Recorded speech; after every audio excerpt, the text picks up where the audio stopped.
السلام عليكم ورحمة الله وبركاته. أعوذ بالله من الشيطان الرجيم. بسم الله الرحمن الرحيم. മാന്യ ശ്രോതാക്കളെ, നമ്മുടെ ഇന്നത്തെ ക്ലാസ് കിടത്തത്തെ പറ്റിയാണ്. നാം ഉറങ്ങുമ്പോൾ കിടക്കുന്നു, പല രീതിയിലുമാണ്. അരുതാത്ത കിടത്തങ്ങളെപ്പറ്റി ഞാൻ പറഞ്ഞു. കമിഴ്ന്ന് കിടക്കുന്നത്, അതിൽ വരുന്ന സൈഡ് എഫക്ട്സുകൾ ഞാൻ പറഞ്ഞു. മലർന്ന് കിടന്നാലും അത്ര ഉചിതമല്ല, അതിലും ഇഷ്യൂസുകൾ, പ്രശ്നങ്ങളുണ്ട് എന്നും ഞാൻ പറഞ്ഞു. ഇനി ഇടതുവശത്തായിട്ട് കിടക്കാൻ പറ്റുമോ? ഇല്ല, അതും അത്ര നന്നല്ല. അത് മുഖേനയും പ്രശ്നങ്ങൾ ഉണ്ടാകുന്നു. അതായത് ശാസ്ത്രജ്ഞർ, ഗവേഷകർ പറയുന്നത്, ഇടത് വശത്ത് കിടക്കുമ്പോഴേക്ക് നമ്മുടെ ഹാർട്ടിന് കൂടുതൽ പ്രഷർ കിട്ടുന്നു എന്നാണ് പറയുന്നത്. അതായത് നമ്മുടെ വലതുവശത്തുള്ള ശ്വാസകോശത്തിൽ നിന്ന്, ഈ വലതുവശത്തുള്ള ശ്വാസകോശം അത് ഇടതുവശത്തുള്ള ശ്വാസകോശത്തിനേക്കാൾ വലുതാണ്. അപ്പോൾ അങ്ങനെ വലതുഭാഗത്തുള്ള ശ്വാസകോശത്തിന് പ്രഷർ ലഭിക്കുമ്പോൾ അത് പിന്നെ കൂടുതലായിട്ട് അത്ര നന്നായിട്ട് വർക്ക് ചെയ്യൂല, അതിൻ്റെ ഫങ്ഷൻസുകൾ കുറയും എന്നാണ് പറയുന്നത്. ഇനി ഒരു നല്ല തടിയന്മാർ, പൊണ്ണത്തടിയന്മാർ, കൂടുതൽ തടിയുള്ളവർ അങ്ങനെ ഇടതുവശത്തായിട്ട് കിടക്കുകയാണെങ്കിൽ അവർക്ക് കൂടുതൽ ബുദ്ധിമുട്ടുകൾ, പ്രശ്നങ്ങൾ ഉണ്ടാകും എന്നാണ് പറയുന്നത്. അതേപോലെ തന്നെ ഒരാൾ വയറ് നിറച്ച് ഉടനെ കിടക്കുന്നു ഇടതുവശത്തായിട്ട്, അവർക്കും ഒരുപാട് പ്രശ്നങ്ങൾ, പ്രോബ്ലംസുകൾ ഉണ്ടാകും എന്നാണ് പറയുന്നത്. ഇങ്ങനെ ഹാർട്ടിലേക്ക് പ്രഷർ കൂടുന്നു എന്ന് പറഞ്ഞല്ലോ. ഇടതുവശത്ത് കിടന്നാൽ ലിവറിലേക്കും പ്രഷർ കൂടുന്നു. അങ്ങനെ ഈ ലിവറിനും പിന്നെ ഹാർട്ടിനും കൂടുതൽ പ്രഷർ ലഭിക്കുന്നത് അത്ര നല്ലതല്ല. കാരണം അത് കുറച്ച്, ഈ രണ്ടും ഹെവിയസ്റ്റ്, നല്ല ഭാരമുള്ള ഓർഗൻസാണ്. നല്ല ഭാരം എന്ന് പറഞ്ഞാൽ ഈ ശരീരത്തെ പറ്റി നോക്കുമ്പോഴേക്ക് അത് നല്ല ഭാരം എന്നാണ് അർത്ഥം.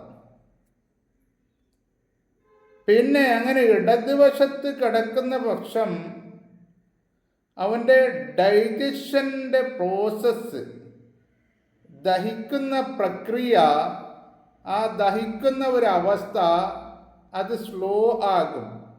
അങ്ങനെ സ്ലോ ആകുന്നത് ശരിയല്ല. അതിൻ്റെ അർത്ഥം, അത് സൂചിപ്പിക്കുന്നത് ഈ ദഹനേന്ദ്രിയം നന്നായിട്ട് പ്രവർത്തിക്കൂല എന്നാണ്. പിന്നെ നാം കഴിച്ച ഭക്ഷണങ്ങൾ അവിടെ ബാക്കിയായിട്ട് തന്നെ പലപ്പോഴും നിൽക്കും, നേരെ ഡൈജഷൻ വർക്ക് നടക്കുന്നില്ല. പിന്നീട് ശാസ്ത്രീയമായിട്ട് ഒരുപാട് പഠനങ്ങളിൽ പ്രൂവായ കാര്യങ്ങളാണ് ഈ പറയുന്നത്.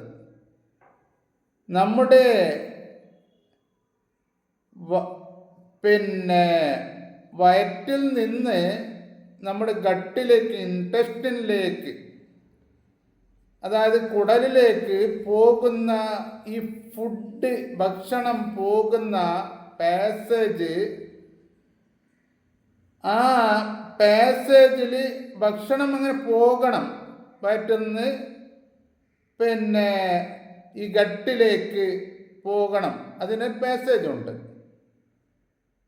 അതങ്ങനെ പോകാൻ വേണ്ടിയിട്ട് ഏകദേശം 2 മണിക്കൂർ മുതൽ 5 മണിക്കൂർ 2 മണിക്കൂർ മുതൽ ഒരു 4 മണിക്കൂർ വരെ എടുക്കും എന്നാണ് പറയുന്നത്. അവിടെ കണക്ക് പറഞ്ഞിരിക്കുന്നത് 2:05 മുതൽ 4:05 വരെ. 4:05 4 മണിക്കൂറും 5 മിനിറ്റ് അത്ര വരെ എടുക്കും എന്നാണ് പറയുന്നത്. അപ്പോ ഇതൊക്കെ നന്നായിട്ട് മനസ്സിലാക്കണം. നേരെ കേട്ടാലേ ഇത് മനസ്സിലാവുകയുള്ളൂ. ഇനി ഞങ്ങൾ അങ്ങനെ ലെഫ്റ്റ് സൈഡിൽ ഇടതുവശത്തായിട്ട് കിടക്കുന്നു എങ്കിൽ കൂടുതൽ അങ്ങനെ ടൈം എടുക്കും. വയറ്റിൽ നിന്ന് നമ്മുടെ കുടലിലേക്ക് പോകാൻ വേണ്ടി കൂടുതൽ ടൈം എടുക്കും.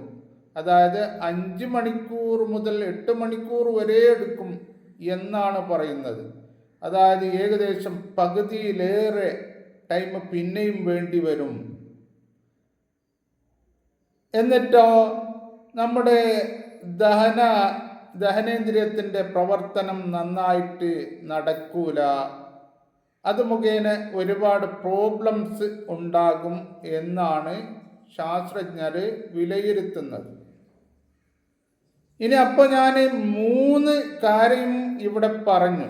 അതായത് കമിഴ്ന്ന് കിടക്കുന്നതും മലർന്ന് കിടക്കുന്നതും ലെഫ്റ്റ് സൈഡിൽ കിടക്കുന്നതും. ഈ ഇത്തരം കിടത്തങ്ങൾ അത്ര നല്ലതല്ല. ഇതൊക്കെ നാം ശീലിക്കണം. എങ്ങനെ കിടക്കണം എന്നുള്ളത് പഠിച്ച് അത് ശീലിക്കണം. എങ്ങനെയാണ് കിടക്കേണ്ടത് പിന്നീട്. അതായത് നബി സല്ലല്ലാഹു അലൈഹി വസല്ലമ തങ്ങൾ പറഞ്ഞു, നിങ്ങൾ കിടക്കാൻ വേണ്ടി കിടപ്പറയിലേക്ക് പോകുന്ന സമയത്ത് നിസ്കാരത്തിന് നിങ്ങൾ എങ്ങനെ ഉളു ഉണ്ടാക്കുന്നുവോ അങ്ങനെ ഉളു ഉണ്ടാക്കണം. എന്നിട്ട് നിങ്ങൾ വലതുവശത്തായിട്ട് കിടന്നുറങ്ങണം എന്ന് നബി സല്ലല്ലാഹു അലൈഹി വസല്ലമ തങ്ങൾ പറഞ്ഞു. ഈ പറഞ്ഞ 3 രീതികളും നബി സല്ലല്ലാഹു അലൈഹി വസല്ലമ തങ്ങൾ പറഞ്ഞ രീതിയല്ല. അപ്പോൾ ഇന്ന് ശാസ്ത്രജ്ഞർ ഗവേഷകർ കണ്ടുപിടിച്ചത് ഈ 3 രീതിയിലും, അതായത് കമിഴ്ന്നും മലർന്നും ഇടത് സൈഡിലായും കിടക്കുന്നതിൽ ഒരുപാട് നമ്മുടെ ശരീരത്തിന് ഒരുപാട് പ്രശ്നങ്ങളുണ്ട്. അത് മുഖേന നാം രോഗിയാകും എന്നാണ് പറഞ്ഞിരിക്കുന്നത്. അപ്പോൾ ഈ കാര്യങ്ങളെല്ലാം നാം നേരെ മനസ്സിലാക്കിയിട്ട് പിന്നെ വലതുവശത്തായിട്ട് തന്നെ കിടക്കാൻ വേണ്ടി ശ്രമിക്കണം. അത് ശീലിക്കണം. നമ്മുടെ കുട്ടികളെയും അങ്ങനെ തന്നെ കിടന്നുറങ്ങാൻ വേണ്ടി ശീലിക്കണം. ഇന്ന് പല കുട്ടികളും കമിഴ്ന്ന് കിടക്കുന്നതായിട്ട് കാണപ്പെടുന്നുണ്ട്. അപ്പോൾ ഞാൻ മുമ്പത്തെ ക്ലാസ്സിൽ പറഞ്ഞിട്ടുണ്ട്, അങ്ങനെ കമിഴ്ന്ന് കിടന്നുറങ്ങുന്ന കുട്ടികൾക്ക് ഹാർട്ട് അറ്റാക്ക് വരാൻ 3 ഇരട്ടി സാധ്യതയുണ്ട് എന്ന്. ഇതൊക്കെ ശാസ്ത്രജ്ഞന്മാരുടെ ഗവേഷണങ്ങളാണ് ഞാൻ പറയുന്നത്. ഒന്നും എൻ്റെ സ്വന്തമായിട്ട് ഞാൻ പറയലില്ല. എല്ലാം പല ഗ്രന്ഥങ്ങളും പല ആർട്ടിക്കിൾസും ഈ 35 വർഷത്തിലായിട്ട് റിസർച്ച് ചെയ്തിട്ട് അതിൻ്റെ റിസൾട്ടുകളാണ്, അതിൻ്റെ നതീജയാണ് ഞാൻ പറയുന്നത്. അപ്പോൾ നമുക്ക് എന്താ, ഇവിടെ രോഗമില്ലാതെ ജീവിക്കാൻ വേണ്ടി നബി സല്ലല്ലാഹു അലൈഹി വസല്ലമ തങ്ങളെ അക്ഷരാർത്ഥത്തിൽ എല്ലാ വിഷയങ്ങളിലും നാം ഫോളോ ചെയ്യണം, പിന്തുടരണം. എന്നാൽ മാത്രമേ നമുക്ക് അള്ളാഹുവിൻ്റെ പ്രീതി ലഭിക്കുകയുള്ളൂ. പരിശുദ്ധ ഖുർആനിൽ അള്ളാഹു പറഞ്ഞല്ലോ, ഖുൽ ഇൻ കുൻതും തുഹിബ്ബൂനല്ലാഹ ഫത്തബിഊനി യുഹിബ്ബുകുമുല്ലാഹ്. നബിയെ തങ്ങൾ പറയണം, നിങ്ങൾ അള്ളാഹുവിനെ സ്നേഹിക്കുന്നു എങ്കിൽ അള്ളാഹുവിൻ്റെ പ്രീതി നിങ്ങൾക്ക് കരഗതമാക്കാൻ ആഗ്രഹമുണ്ടെങ്കിൽ എന്നെ പരിപൂർണമായിട്ടും പിന്തുടരണം, എന്നാൽ അള്ളാഹുവിൻ്റെ പ്രീതി നിങ്ങൾക്ക് ലഭിക്കും എന്ന്. അപ്പോൾ എല്ലാ വിഷയത്തിലും ഞങ്ങൾ ഓരോന്നിലും അതിനെപ്പറ്റി പഠിക്കണം. ചിലപ്പോൾ മദ്രസയിൽ പഠിച്ചു കാണും, പക്ഷെ അത് നമ്മുടെ പ്രവർത്തനത്തിൽ അത് കാണാറില്ല. പക്ഷേ അങ്ങനെ ആകരുത്. ഇതൊക്കെ നേരെ പഠിച്ച്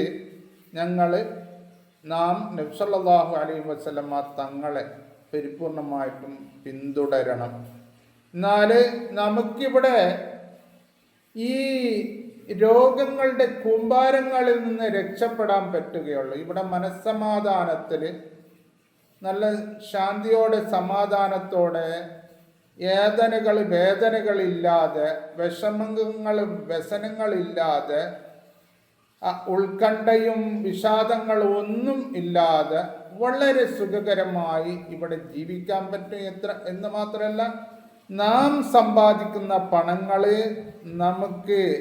നമുക്ക് തന്നെ അത് കിട്ടും.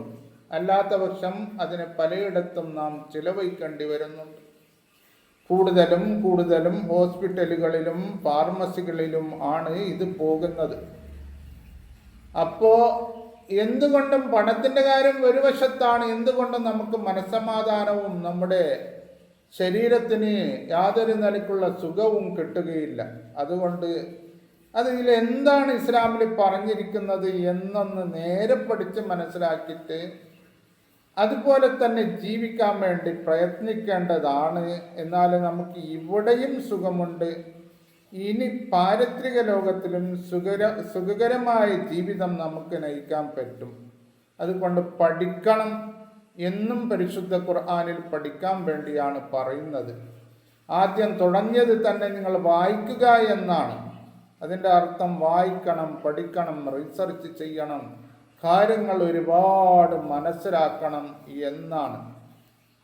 അപ്പം നന്നായി നാം പഠിക്കാൻ വേണ്ടി പരിശ്രമിക്കണം.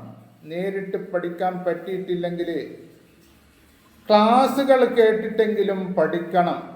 പഠിച്ച് കാര്യങ്ങൾ മനസ്സിലാക്കി മറ്റുള്ളവരെ ഉത്ബോധിപ്പിക്കാൻ വേണ്ടി നമുക്ക് കഴിയണം. അല്ലാഹു തആല നല്ലത് ചെയ്യുവാൻ തൗഫീഖ് നൽകട്ടെ.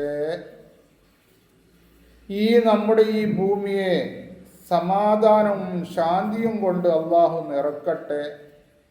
ഒരിടത്തും അക്രമവും വിഷമവും ബുദ്ധിമുട്ടുകളും ഇല്ലാണ്ടിരിക്കട്ടെ.